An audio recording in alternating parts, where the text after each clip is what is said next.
All right, everyone. Welcome to our February 2026 Inner Circle workshop. Today, we are going to be talking about the Marketing Trifecta. So, you are here because you have signed up and showed up for this workshop. You are in the right place. If you would like to learn more about the three questions that you must be able to answer to succeed on Substack or whatever platform that you are using as your primary permission asset. So I'm going to be talking about Substack because that in the examples, that's my primary permission marketing hub. But if you're using a website with an email list, or if you're doing this on social media or through your podcast, you can just substitute those platforms. The things that we're going to talk about apply.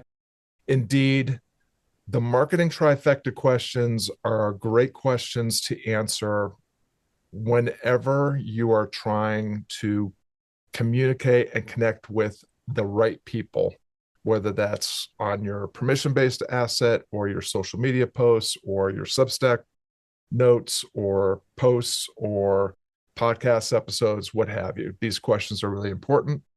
What you should do next, those of you that are Inner Circle members have access to the worksheet now. And those of you that are Circle members will have access to this replay immediately. Well, not immediately after, but sometime before the end of today, you'll have access to the replay. And if you have signed up but weren't able to show up, as long as you're a Circle member who is RSVP'd, you'll have access to the full replay. Inner Circle members will get the replay sometime this weekend, along with all the other resources. And the entire replay will be available for Circle members sometime either at the end of this month or very early next month. And subscribers, if you're tuning in, you have access to the preview. So what happens after we're all done is my intent is that you will leave this workshop with a lifestyle freedom priority statement. I know we've talked about this many times, but it's really important. So we're going to talk about it again. You're going to have an understanding of and should be able to have some draft responses to the marketing trifecta questions. And you should have a plan for what your next step is. All right, let's get this party started. So the first thing that we want to talk about when we're talking about the marketing trifecta is how it is the antidote to our proclivity and our default programming and conditioning to be checking the wrong scoreboard. So whether it's Substack or some other platform, most of the advice that you are hearing about how to grow your audience or engage your audience is advice that is coming in the form of some sort of tool, tactic, maybe strategy. So if you are on Substack and that is your primary audience connection and conversion mechanism, then maybe it's chasing a bestseller badge or trying to go viral on notes or trying to pursue some other subscriber growth hack on Substack. If you are a purpose-driven difference maker who wants greater prosperity, but wants to build that through impact, not becoming an expert digital marketer, then all of these things can very quickly turn into what are called false proxies. And for anyone that's not familiar with that term, a false proxy is a metric that is easy to measure, but actually doesn't matter. So a lot of us are familiar with false proxies through our social media profiles, and that includes Substack Notes, which I consider a social media platform as well. If you are chasing virality, if you're trying to get as many clicks as possible, if you're just trying to get as many likes as possible, that is a false proxy. That is something that you can't, that is easy to measure because you can count how many likes you have, how many comments you have, how many restacks you have, at least on Substack. But it doesn't really mean anything if you don't connect with the right people. And so anytime that you are chasing after the easy to read metrics, most of the time you are playing a stupid game for stupid prizes. And if you are, again, purpose driven and striving for prosperity and trying to achieve that prosperity through impact, it's not the number of followers, the number of subscribers. It's not the number of likes or comments. It's the number of the right people, the smallest viable audience is a topic we'll talk about quite a bit today. That's the metric that actually matters. Having 1,000 people like your Substack post matters very little if none of them want to start a conversation with you. If you have a post that only gets a handful of likes, but you get a conversation or two out of it, that's going to be a much better metric for measuring, and it will actually lead to the kind of conversion that you're looking for, which is to get a conversation going with the right kind of person that's going to work through your conversation engine and become a customer or client. So the important thing here is whether it's Substack or any other platform that you're leveraging as your primary permission asset, that platform is not a strategy. It's a tool-based tactical distraction unless you are leveraging it with intent and with integrity. So today, instead of playing the stupid game for stupid prizes by just trying to collect meaningless metrics and based on false proxies, we are going to do the quote unquote grown-up version. And we're going to first define what success means to us. What is our lifestyle priority, our lifestyle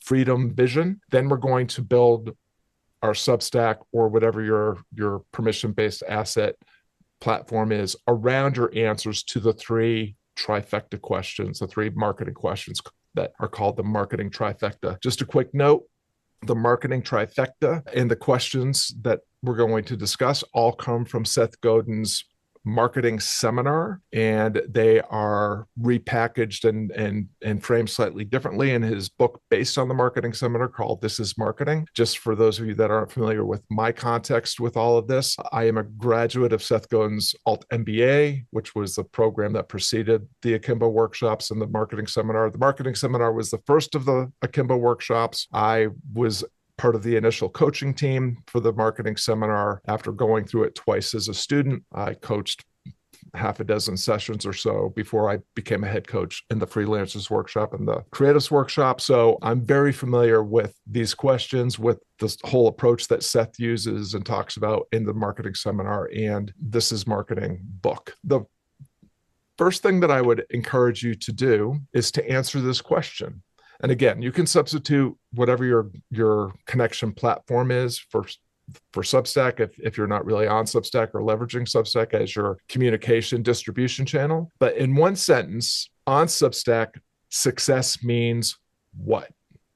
So as an example, for me, on Substack, success means a permission asset that fills my offers through 1,000 engaged, meaning 3-star or higher, free subscribers, and a vibrant community of 100 paid subscribers. That is what success means to me. And yes, I am measuring some metrics that I just said could be false proxies, but they're not false proxies to me because I've already defined through and we've talked about this earlier this year when I showed you all the numbers in my communication engine, I have determined that if I have a certain number of free subscribers, I can guess or come really close to knowing the number of paid subscribers I'll have. And based on the number of paid subscribers, I know what percentage of those paid subscribers will become clients in my low ticket and mid ticket and high ticket offers. So I have validated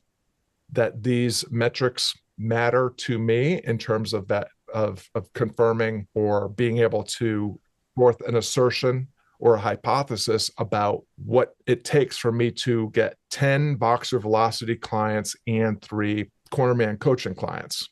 If I have at least 1,000 free subscribers, I know that I'll have at least 60 paid subscribers, and I know that I will, through those conversations, be able to have at least 10 of those people become Voxer Velocity clients and 3 of those people become Cornerman coaching clients. That's why those numbers are there for me. Your mileage will vary. Do not, and this is my cautionary tale, don't try to apply my numbers and my examples to your situation. If you don't yet have 1,000 subscribers, then You can confirm based on the number of subscribers that you have, what your percentage of paid subscribers are, and what your conversion rate through your conversation engine is giving you the number of clients that you have. Once you have all those numbers, and we've talked about this in other workshops, then it's just a matter of optimizing wherever it is that you will get the biggest return on your investment, usually towards the end of the conversation engine chain. So the important note here is the principles and practices that we're discussing today can be applied to any platform, not just Substack, whatever platform you're using to create your permission-based asset. So that is the setup. So although we have talked about this just in the last month's workshop, and we've talked about it many times, it's still something that I find people struggle with, not in just being able to name some sort of lifestyle freedom vision or name a lifestyle freedom priority. But what I often see is that there's a lack of specificity in naming this vision of lifestyle freedom. So whatever current answer to this question you have, I would just encourage you to challenge yourself to make sure, is this specific? Is it something I can actually measure? I can tell how far away or close I am to that vision. Is it achievable? Am I being realistic? Is this something I can actually accomplish? Is it relevant to the life that I want to live and not just following some online guru or digital marketer's formula? And is it time bound? Am I setting myself a reasonable time frame for when this can be accomplished? So the big trap here is that most of the time we don't clearly define what success means to us in terms of the lifestyle that we want our business to fund and fit around. And so what ends up happening is the platform defines success for us, which is why so often we get stuck thinking we have to be everywhere all the time, all at once on social media, and that we have to do whatever we have to do to get as many eyeballs and clicks and likes as possible and get as many conversations going in DMs or whatever, digital marketing strategy you're using. And that's just a recipe for burning out and blowing yourself up. As solopreneurs, you have a very finite amount of time, attention, reputation, and energy or effort that you can expend. And if you're trying to be everywhere all the time, all at once, the way that your favorite guru or digital marketer is, and fail to understand that person, that their system works because they have a staff of people that are dedicated to social media, answering conversations, booking sales calls, actually conducting sales calls. If you're trying to follow their model as a true solopreneur that's doing most everything on your own, it's not only not going to work, you're going to burn out and blow yourself up. So we're not chasing the views, the likes, the badges as part of our business model, the way that we're often encouraged. We are defining a version of success that allows us to define specifically what resources we need, especially revenue and time, in order to build that meaningful business that gives us our sense of fulfillment, but also funds and fits the life that we want. So the lifestyle priority statement, again, this is review for most of you. I know I'm living my ideal life. What is happening on a weekly basis? How are you spending your time and attention and discretionary revenue when you are living your ideal lifestyle? And to accomplish this, I will need, how much money do you really need? How much time do you really want to spend on the things that you want your business to fund and fit around? And that will give you a sense of how much revenue, what the gap is between the revenue that you're earning and the revenue you need to earn, and the amount of time that you're spending and the amount of time that you can realistically spend while you're still doing all the things that you built your business for in the first place. So again, my example, and you've heard this before, I know I'm living my ideal life when I can spend 7 a.m. to 4 p.m. caring for my grandsons. That's Monday through Friday. To accomplish this, I need to work fewer than 10 hours per week and earn at least $60,000 a year. $60,000 a year is my enough number. If I earn $60,000 a year, I'm taking care of all of my financial responsibilities with enough left over to do the things that my wife and I like to do. And anything above and beyond $60,000 a year is gravy. And If I am working more than 10 hours a week, that's time that I'm robbing from my wife and my grandsons. And I know that that's a gap that I need to start to close. This is my statement. Make your statement based on the reality of your situation. Where are you and where do you want to be? There's all sorts of resources in the library, the archive around recapture and reallocate. If you haven't done that exercise, I strongly recommend it. It is the exercise I implore clients and community members to do the most, and it is the exercise that is done the least, and it is probably the reason why most people stay stuck, is you don't actually know how much money you're actually spending where, and you're probably spending way more than you think on things that actually don't matter to you, that aren't helping you live the life that you want to live.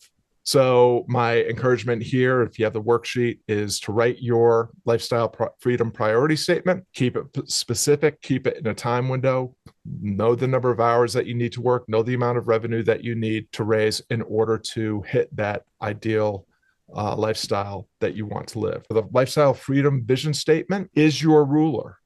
It's a very easy way to measure every decision and every action that you are doing. If what you are deciding on is not going to get you closer to that vision of lifestyle freedom, then it's probably something that shouldn't be acted upon right now.